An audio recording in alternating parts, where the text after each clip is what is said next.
Assalamualaikum warahmatullahi wabarakatuh.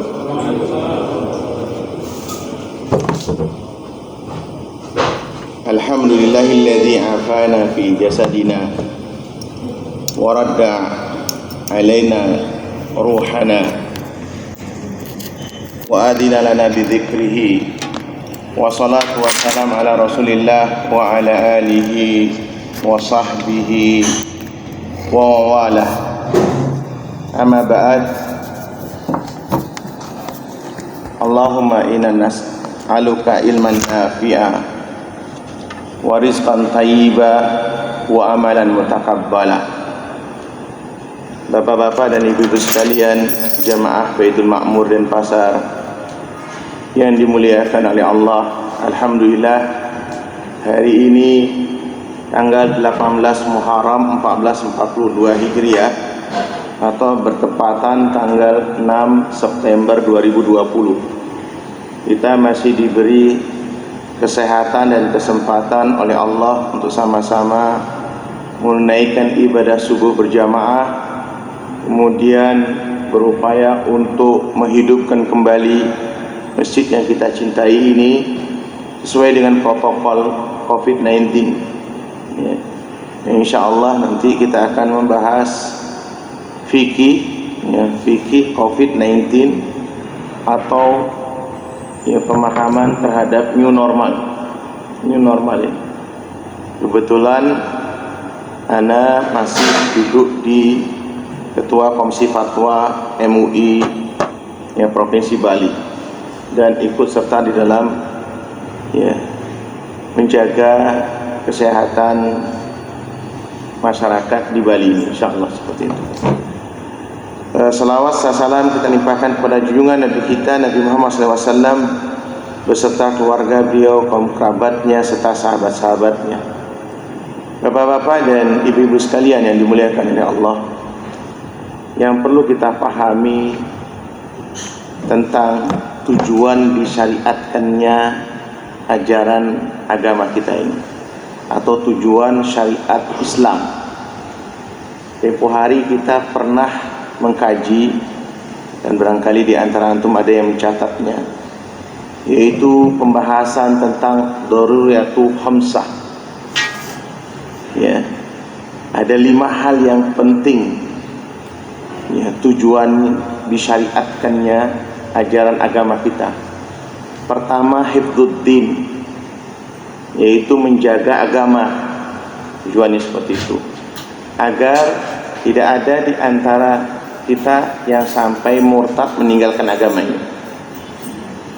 Gimana Allah menjaganya ya.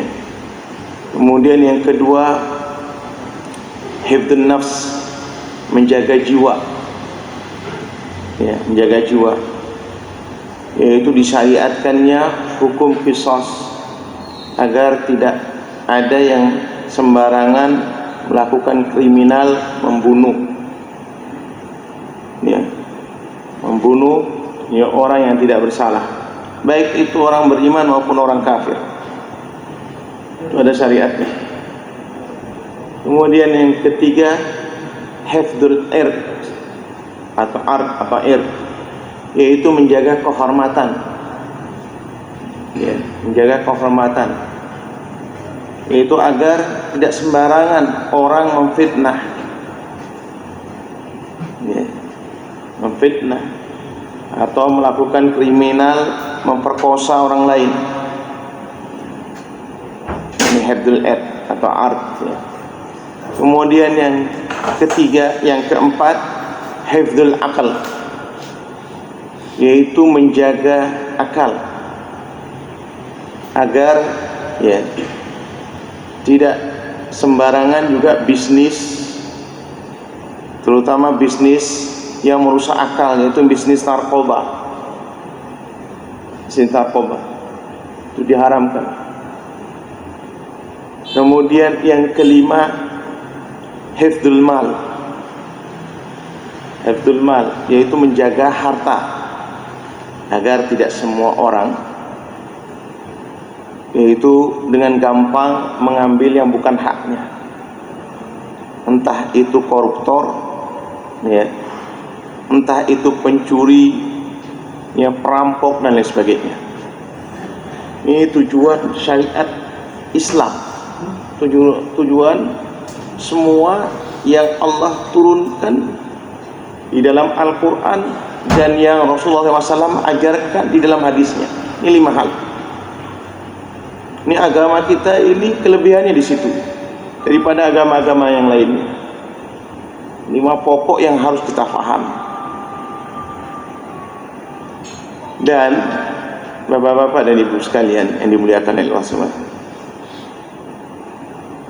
permasalahan tentang COVID-19 ini itu ada bagian, ya, hampir di semua bagian, hampir di semua 5 hal. Utamanya adalah menjaga jiwa yang itu. Terkadang, ya, terkadang hifdzun nafs, menjaga jiwa itu lebih didahulukan oleh Allah daripada hifdzuddin, daripada menjaga agama. Tapi bukan berarti menghilangkan ajaran agama, enggak. Karena agama kita ini yusrun, agama kita ini mudah, tapi jangan digampang-gampangkan. Kata Rasulullah SAW, yassiru wala tu'assiru wala tunaffiru. Itu permudah, ya, permudahlah, jangan kalian mempersulitnya, dan jangan kalian membuat orang ini lari daripada agama. Itu kaidah itu dari Al-Quran, firman Allah, dari hadis sabda Rasulullah SAW, itu menjadi pedoman, menjadi petunjuk buat kita, pegangan hidup. Nah, iwas sekalian yang dimuliakan oleh Allah, inilah tujuannya kita belajar, ya, untuk disosialisasikan kebiasaan-kebiasaan dalam ajaran agama kita. Nah, ketika Allah Subhanahu wa Ta'ala memberikan ujian pada hamba-hambanya, dan ini ujian pandemi, ya. Pandemi ini artinya seluruh dunia di muka bumi itu diberikan ujian yang sama oleh Allah Subhanahu wa Ta'ala. Walhamdulillah, agama kita ini punya kiblat, punya patokan, punya pegangan, punya ulama, punya imam. Dan kiblat kita tuh sampai hari ini ila yaumil qiyamah itu Mekah dan Madinah. Bukan, ya, negeri kita, bukan daerah kita. Ini yang harus dipahami. Kiblat kita ini adalah Mekah dan Madinah. Ketika terjadi wabah yang sama itu kita ngelihatnya ke sana.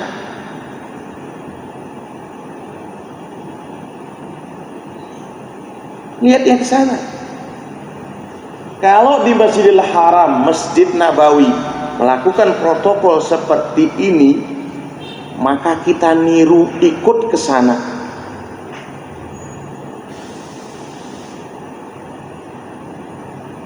Ikut ke sana. Ulamanya tuh hafal Quran lotoi, hafal hadis, itu ribuan hadis mereka hafal,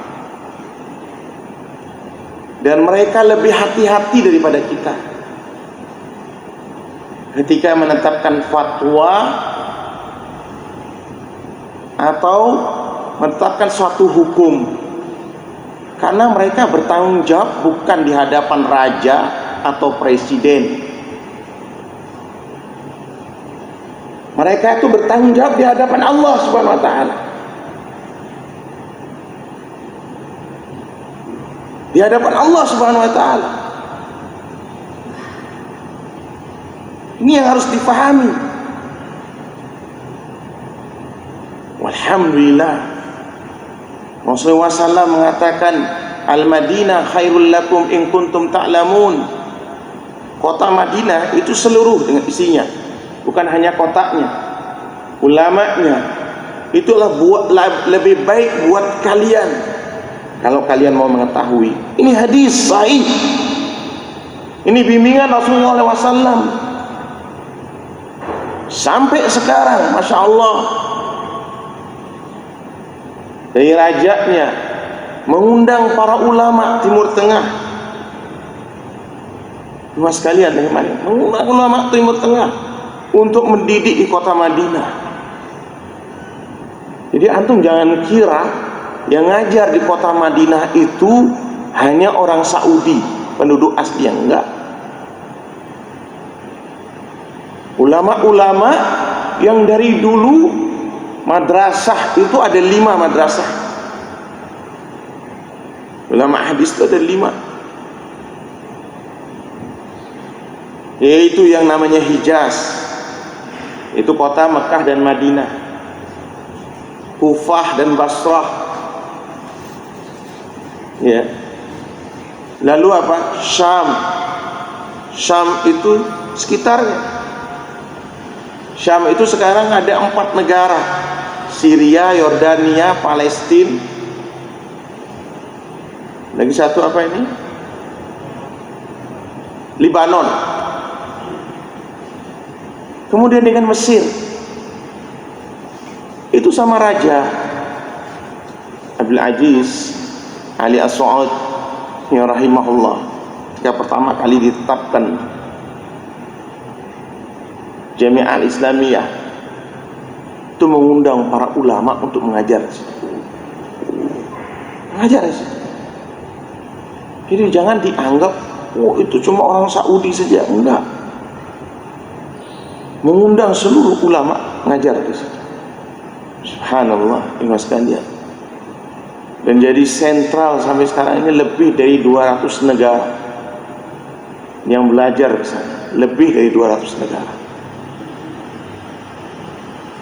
Ma'asyiral muslimin rahimani rahimakumullah.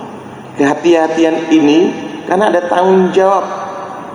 Di samping man sanna sunnatan hasanatan falahu ajruha wa ajru man amila biha wa la yanqus min ujuriha syai'.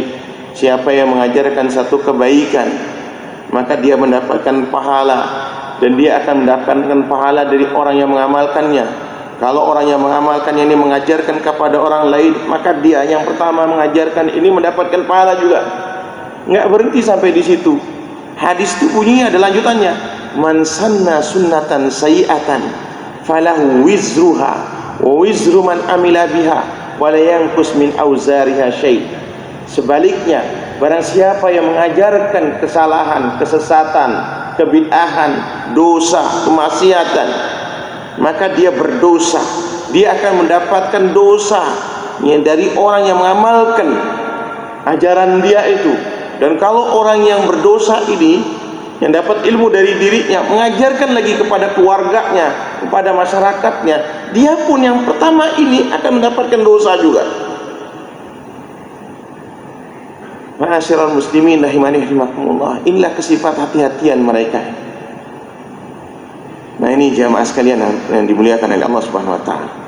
Makanya kemudian mereka berkepentingan juga memberikan masukan-masukan ya, terhadap ya, fikih COVID-19 ini. Hampir ulama, semua ulama, bahkan ada ulama-ulama senior, semisal Syekh Abdul Muhsin ya, Abbad Al-Badr ya, hafizahullah. Beliau ini sekarang umurnya hampir 100 tahun lebih. Ayah daripada Syekh Abdul Razak, anaknya sering ke Indonesia. Alhamdulillah, anak ya diajar kedua ya, bapak dengan anak ini. Ya, hafizahumullah. Ya. Itu awalnya ikhwas sekalian di bulan Rajab tahun 1441 Hijriah. Itu mengatakan enggak boleh ini sholat seperti ini. Orang perintah daripada Rasulullah SAW sholatnya rapat. kalian kemudian ya merenggangkan. 2 bulan kemudian ketika diberitahu dan kemudian beliau melihat sendiri faktanya, maka beliau mengatakan apa? Saya cabut pendapatku. Jangan kalian ikuti pendapatku. Jangan kalian ikuti pendapatku. Lakukan seperti apa yang diajarkan. Kalau memang itu ya, tujuannya adalah untuk hifdun nafs, ya, menjaga jiwa, maka ini harus didahulukan daripada menjaga agama. Yang bukan berarti menghilangkan,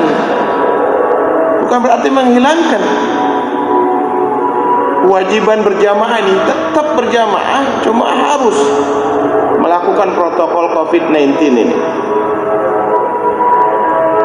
Bapak sekalian rahimani rahimakumullah, lihat, beliau tidak malu mencabut fatwanya, pendapatnya yang keliru, padahal beliau lebih senior daripada yang lain. Sekarang ini yang tersisa di Madinah beliaunya, dan beliau ini hafal kutubus sittah, 6 kitab hadis. Sekarang antum mau ikut siapa? Kita ini mau ikut siapa?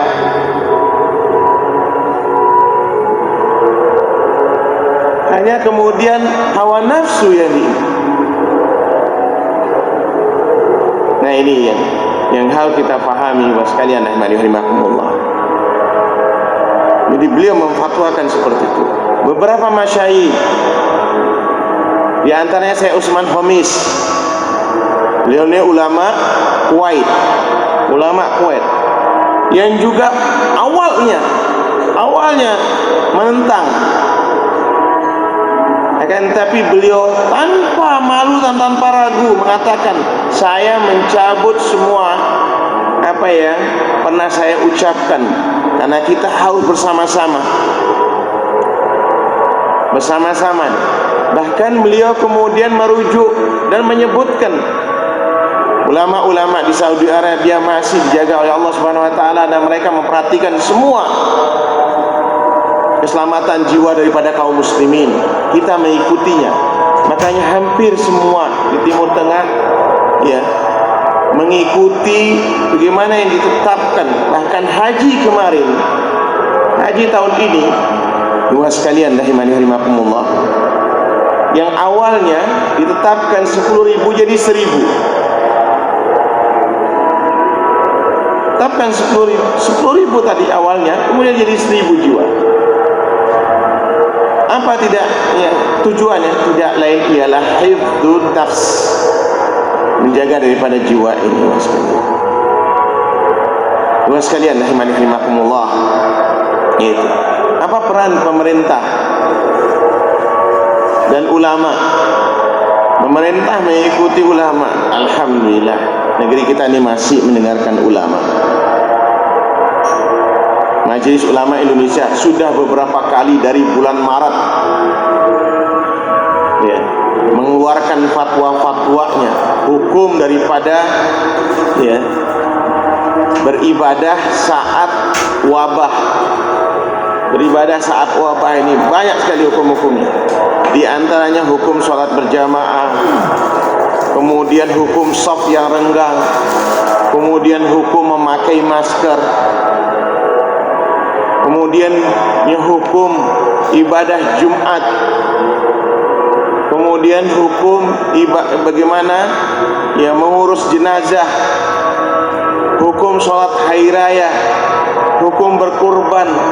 Ini hampir semuanya itu dikeluarkan oleh Komisi Fatwa MUI ya, negeri kita ini, dan berkali-kali.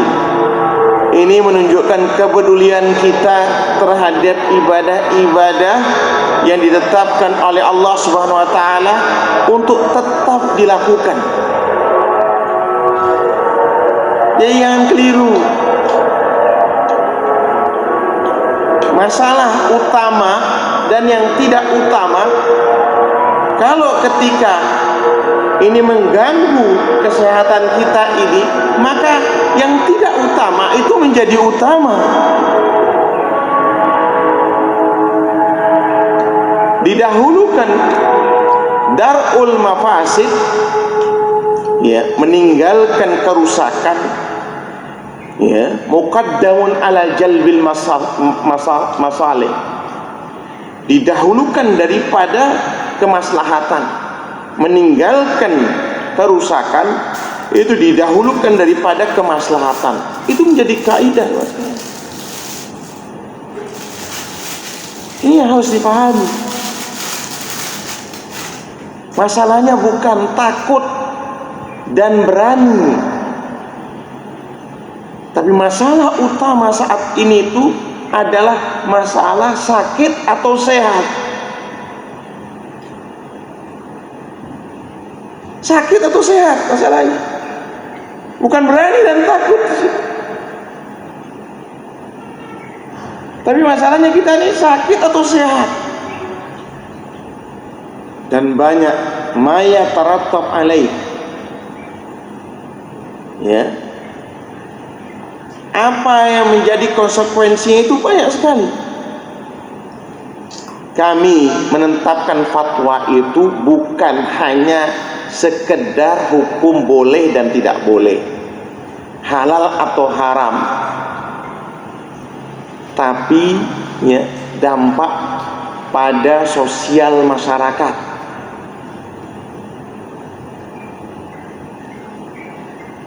Sosial masyarakat itu yang harus dipikirkan. Dan kami enggak terpengaruh dengan, ya, ucapan atau isu konspirasi, karena konspirasi itu perlu dipahami oleh kita semua.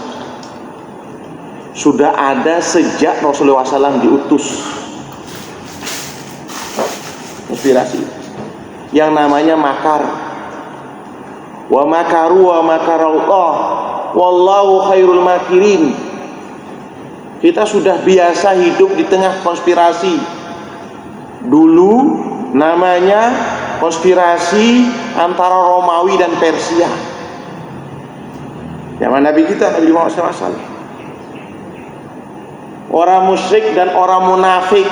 Musyrik di Mekah itu yang kalau di dalam negeri Rasulullah SAW, munafik di Madinah, itu konspirasi itu.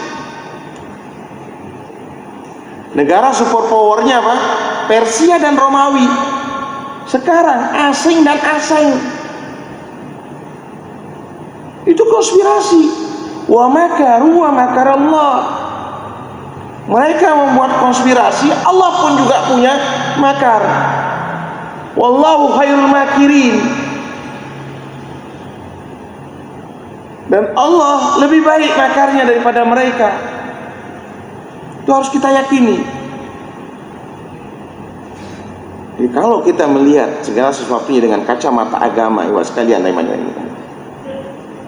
lihat semua itu, kita sebagai orang beriman, lihat permasalahan itu dengan kacamata agama. Antum tidak akan terpengaruh dengan berita hoax, tidak akan terpengaruh. Lihat semua. Dan dari sinilah kemudian kita menetapkan hukum. Itu apa? Agar dampak negatif itu diminimalisir. Kita tidak akan bisa menghilangkan dampak negatif, tapi meminimalkan, iya. Tujuan diadakannya seperti ini, kita tidak ingin lagi ada musola ditutup gara-gara dituduh sebagai klasternya COVID-19. Antum sudah dengar sendiri dan sudah tahu tetangga kita. Itu tujuannya, dan harus dipahami. Dan kita, ikhwan sekalian, rahimakumullah, ketika mendengar permasalahan ini, dengarlah dari para ahli. Ada seorang dokter, dan beliau bergelar doktor, ya, Saifuddin Hakim. Beliau ini dosen di UGM. Beliau juga ustaz. Nah, ahli, yaitu disertasinya itu ahli tentang virus. Antum jangan bertanya Ustaz Fulan atau Alan.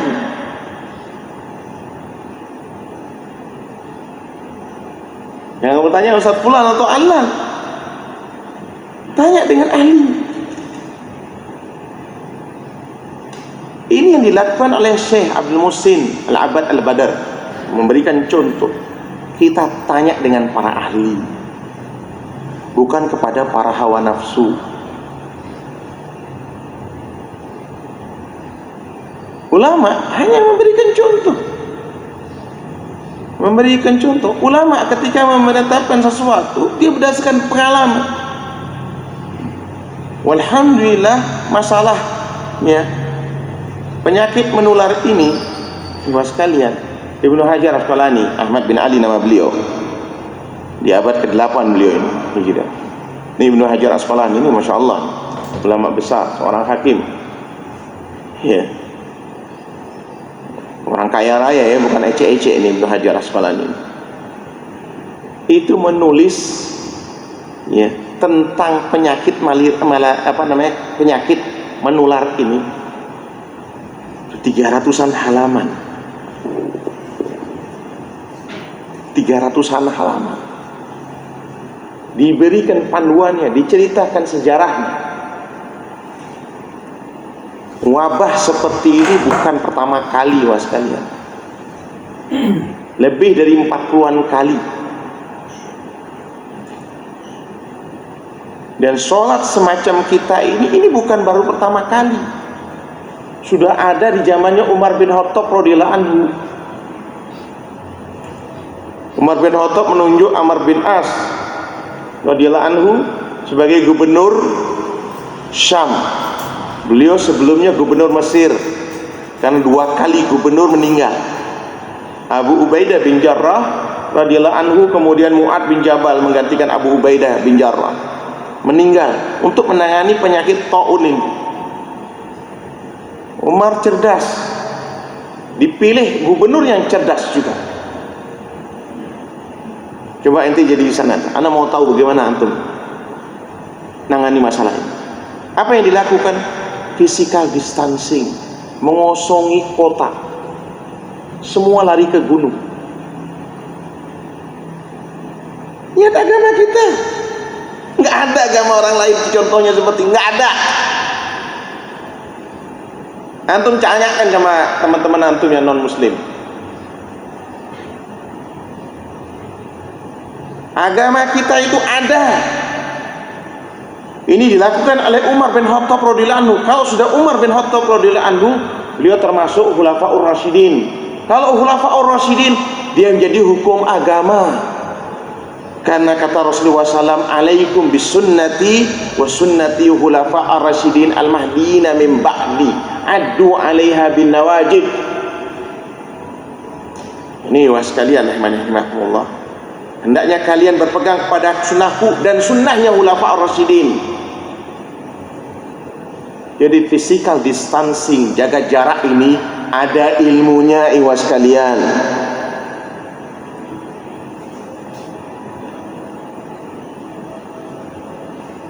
Makanya ana berkali-kali ana bilang, ana tidak senang debat di Facebook, itu tidak senang. Kalau mau debat di sini debat. Siapa ustaz-ustaz yang tidak setuju, ayo datang sini.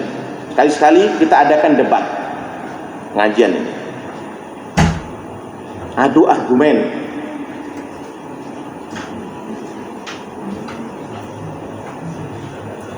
Dan kalau anak keliru, anak terima. Bila perlu orang yang ini, kita angkat juga jadi komisi fatwa. Nah ini mas kalian, ini yang harus dipahami. Kalau sudah seperti ini mas kalian, coba sekarang bolak-balik jadi zona hijau, zona kuning, zona merah. Zona orange sekarang ada, zona orange sekarang. Bolak balik. Gak mungkin ikhwan sekalian rahimakumullah, kita memerangi musuh yang tidak kelihatan ini kecuali bersama-sama. Masa kita kalah dengan Vietnam? Kalah dengan Vietnam. Mereka sudah bebas. Negeri kita ini nomor 1 di Asia Tenggara. Bali termasuk 5 besar.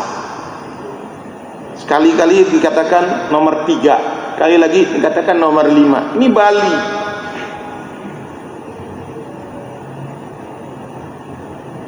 Kalau seandainya di masjid ini saja kemudian yang ikut, yang di lain masjid tidak ikut, susah ya mas kalian. Para ahli mas kalian sampai Zakir Naik sendiri.